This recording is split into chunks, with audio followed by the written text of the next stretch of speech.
तो दोस्तों, स्वागत है आपका मन्या सुरवे की कहानी के पार्ट 2 में। पार्ट 1 की लिंक आपको डिस्क्रिप्शन में मिल जाएगा। तो 80 का दशक आ चुका था। मन्या सुरवे उभरता हुआ गैंगस्टर बन गया था, जिसका खौफ लोगों और दूसरे गैंगस्टर में भी बन चुका था। ऐसा नहीं था कि मुंबई अंडरवर्ल्ड में वो अकेला ही था जो मुंबई पर राज करना चाहता था। दूसरा भी एक और उभरता हुआ गैंगस्टर था जो मुंबई पर राज करना चाहता था, जिसका नाम था दाऊद इब्राहिम कास्कर, जो अपने भाई साबिर इब्राहिम कास्कर के साथ डी कंपनी नाम का एक गिरोह चलाता था। मुंबई अंडरवर्ल्ड में सबसे पहले हाजी मस्तान और वरदराजन मुदलियार ने राज किया था, लेकिन अब उन दोनों की उम्र हो चुकी थी। हाजी मस्तान ने तकरीबन ये काम छोड़ दिया था, जहां वरदराजन अब भी अपनी गैंग के साथ काम किए जा रहा था। अब वरदराजन की नजर मन्या सुरवे पर पड़ चुकी थी। वरदराजन ने मन्या को मनाकर अपनी गैंग में शामिल कर लिया था, लेकिन मन्या हर बार अपनी मनमानी से काम किया करता था, जो वरदराजन को पसंद नहीं आ रहा था। लेकिन फिर भी वरदराजन मन्या को कुछ भी कह नहीं पाता था। वरदराजन ने अपनी बेटी की शादी में पूरे अंडरवर्ल्ड के साथ मुंबई के नामी लोगों को बुलाया था, जिसमें मन्या भी आया था। सभी पार्टी एंजॉय कर रहे थे, लेकिन इसी बीच वरदराजन और मन्या के बीच में कुछ बात को लेकर बहस हो गई। मन्या अनाप शनाप बोलकर पार्टी छोड़कर चला गया। वरदराजन को उस वक्त बुरा तो बहुत लगा था, लेकिन वो उस वक्त चुप रह गया। वरदराजन को पता चल चुका था कि अगर अंडरवर्ल्ड पर राज करना है तो मन्या को रास्ते से हटाना पड़ेगा। बस फिर क्या था, वरदराजन उसी दिन से सही मौके की तलाश में लग गया, जो उसे कुछ समय के बाद ही मिल गया। मुंबई अंडरवर्ल्ड में गैंगवार होना एक आम बात थी, लेकिन यह सिलसिला 1981 में अपने चरम पर पहुंच गया था। दाऊद की डी कंपनी और पठान गैंग के बीच आए दिन गैंगवार होने लगे थे, जिसके चलते मुंबई की सड़कों पर पानी की तरह खून बह रहा था। पठान गैंग को करीम लाला ऑपरेट करता था, जिसमें अमीरजादा और आलमजेब नामक दो नामी गैंगस्टर थे। जहां डी कंपनी को दाऊद का बड़ा भाई साबिर कास्कर ऑपरेट करता था। गैंगवार से हो रहे नुकसान से बचने के लिए एक रास्ता निकाला गया, जिसमें पठान गैंग और डी कंपनी के बीच एक सुलह करवाया गया। यह सुलह हाजी मस्तान ने अपने घर पर कुराने पाक पर हाथ रख के करवाया था, जिसमें दोनों गैंग को अपने अपने एरिया बांट दिए गए थे। जिसके बाद गैंगवार का सिलसिला कुछ समय के लिए शांत हो गया था, लेकिन यह सुलह बहुत दिन तक नहीं चला। करीब 8 महीने के बाद ही मन्या सुरवे के चलते ये सुलह टूटा, जिसके बाद अंडरवर्ल्ड ने दाऊद का एक नया ही रूप देख लिया। कहा जाता है कि मन्या सुरवे ही वो गैंगस्टर था जिसने दाऊद को एक गैंगस्टर दाऊद बना दिया था। 1981 में एक ऐसी रात आई जिसे अंडरवर्ल्ड की एक भयानक रात भी कही जाती है। पठान गैंग और दाऊद गैंग के बीच सुलह तो हो गया था, लेकिन फिर भी आपसी दुश्मनी दिन प्रतिदिन बढ़ती जा रही थी।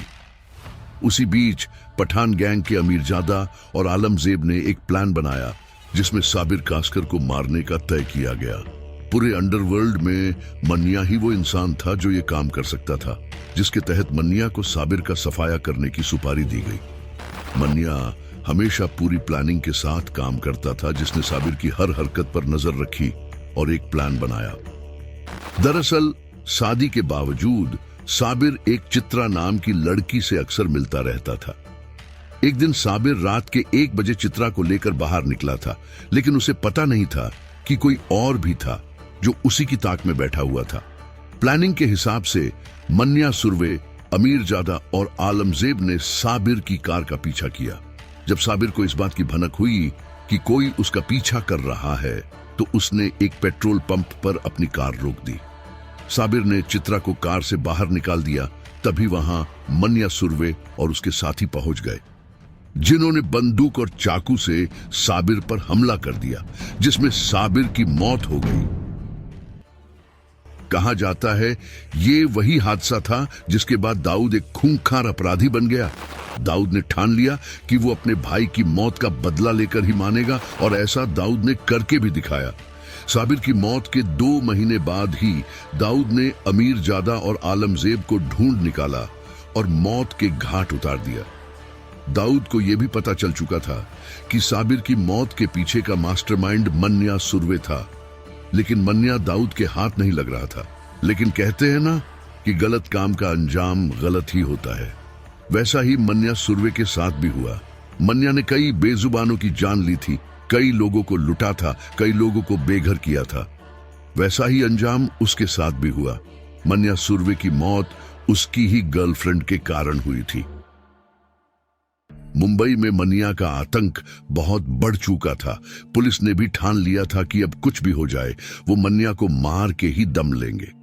उसी बीच पुलिस को एक टिप मिली कि मन्या 11 जनवरी 1982 को अपनी गर्लफ्रेंड विद्या के साथ लोनावाला घूमने जाने वाला है और वो विद्या को वडाला कॉलेज से पिकअप करने वाला था। दरअसल ये टिप देने वाला और कोई नहीं, वरदाराजन मुदलियार था, जो मन्या को रास्ते से हटाना चाहता था।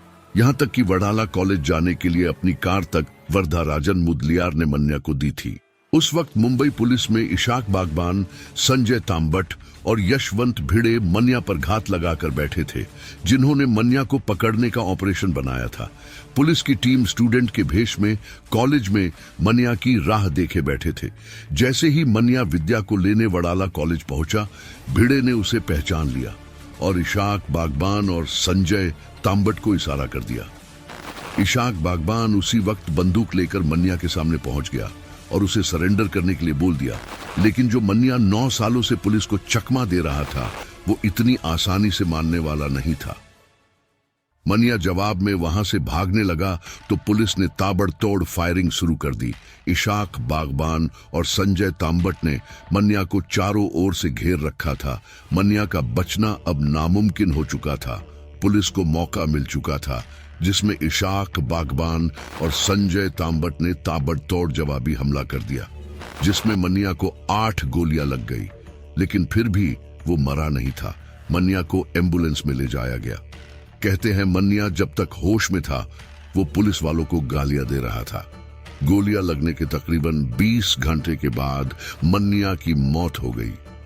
मन्या सुरवे की मौत देश का वो पहला इनकाउंटर था, जिसके बाद पुलिस ने ढूंढ कर एक एक गैंगस्टर का खात्मा किया था।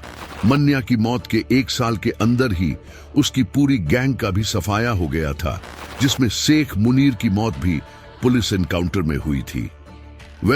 ये थी कहानी देश के पहले एनकाउंटर की, जिसने पुलिस को समझा दिया था कि जुर्म को खत्म करना है तो गैंगस्टर को खत्म करना जरूरी है। मन्या सुरवे की ये कहानी सुनने के लिए आपका बहुत बहुत धन्यवाद।